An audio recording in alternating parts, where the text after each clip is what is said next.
بندہ ہونے کا مفہوم، فضیلت اور تقاضے۔ انسان کے لیے سب سے بڑا اعزاز یہ ہے کہ وہ رب تعالیٰ کا بندہ بن کر رہے۔ چنانچہ ہم اس بات پر غور کرتے ہیں کہ بندہ ہونے سے کیا مراد ہے، یہ کتنا بڑا اعزاز ہے اور اس کے تقاضے کیا ہیں۔ عبدیت یا عبودیت یعنی بندہ ہونے کا مفہوم ہے کسی کی تعظیم کرنا اور اس کے سامنے عاجزی کا اظہار کرنا۔ اگر عاجزی کرنے والا عاجزی کی حد کر دے اور جس کی تعظیم کر رہا ہے اسے معبود سمجھے تو اسے عبادت یعنی بندگی کہتے ہیں۔ ام المؤمنین سیدتنا عائشہ صدیقہ رضی اللہ عنہا سے روایت ہے کہ رسول اللہ صلی اللہ علیہ وآلہ وسلم نے فرمایا، یا عائشہ لو شئت لصارت معی جبال الذہب، اے عائشہ اگر میں چاہوں تو سونے کے پہاڑ میرے ساتھ چلیں۔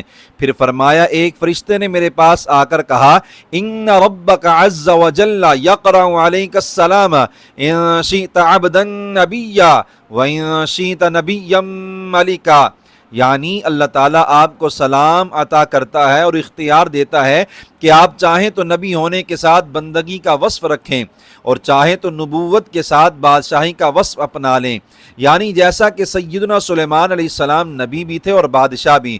چنانچہ نبی کریم صلی اللہ علیہ وآلہ وسلم نے جبریل امین علیہ السلام کی مشاورت سے وصف نبوت کے ساتھ بندگی یعنی عاجزی کو پسند فرمایا۔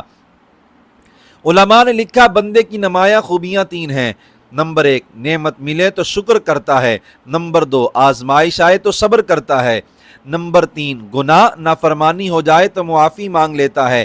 جس بندے کو یہ تین خوبیاں مل جائیں اس کے لیے سعادتوں کے دروازے کھل جاتے ہیں۔